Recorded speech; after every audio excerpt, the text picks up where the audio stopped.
আমি আবার একটা রেসিপি নিয়ে চলে এসেছি। তো সেটার জন্য সবার প্রথমে আমি কড়াইয়ে তেল গরম করে নিয়েছি আর নুন, হলুদ আর হালকা মাস্টার্ড অয়েল দিয়ে মাখিয়ে রাখা মাছগুলি আমি ভেজে নেব সবার প্রথমে।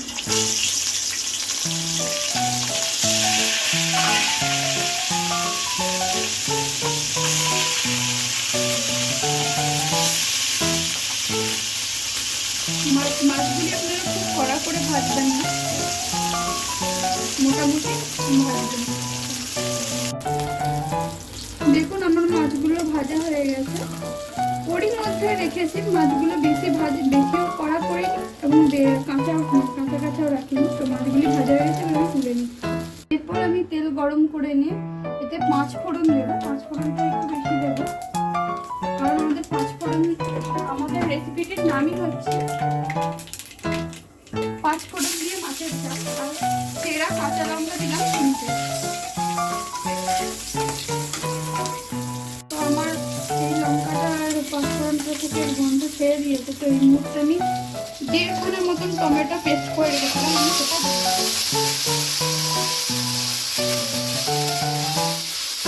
টমেটোটা কড়াই দিয়ে আমি নাড়াচাড়া করে নিয়েছি। এরপর আমি স্বাদ অনুযায়ী লবণ দেব এটাতে। আর মশলার মধ্যে আমি সামান্য পরিমাণে হলুদ গুঁড়ো 1/2 চামচ দেবো। আর আমি কাশ্মীরি লঙ্কা গুঁড়ো দিচ্ছি রঙের জন্য, আপনারা অ্যাভয়েড করতে পারেন। আর সামান্য একটু 1/2 চামচ ধনে গুঁড়ো, 1/2 চামচ জিরে গুঁড়ো।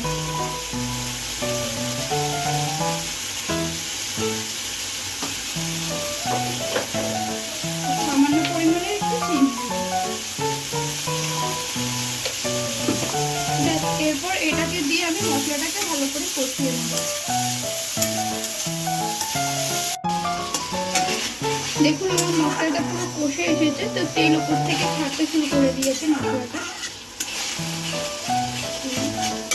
এই মুহূর্তে আমি একটু, আপনারা যেই পরিমাণ গ্রেভি খাবেন সেই পরিমাণে জল দেবেন। তো আমি যেই পরিমাণে খাবো তো আমি সেই পরিমাণে জল দিচ্ছি। জল ফুটে এলে আমরা ভেজে রাখা মাছগুলিকে দিয়ে দেবো।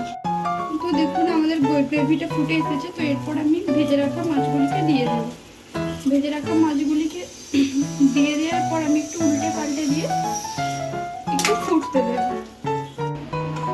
তো দেখুন আমাদের রেসিপিটি একদম রেডি হয়ে গেছে। তো এবার আমি গ্যাস নিভিয়ে এটাকে নামিয়ে নিচ্ছি।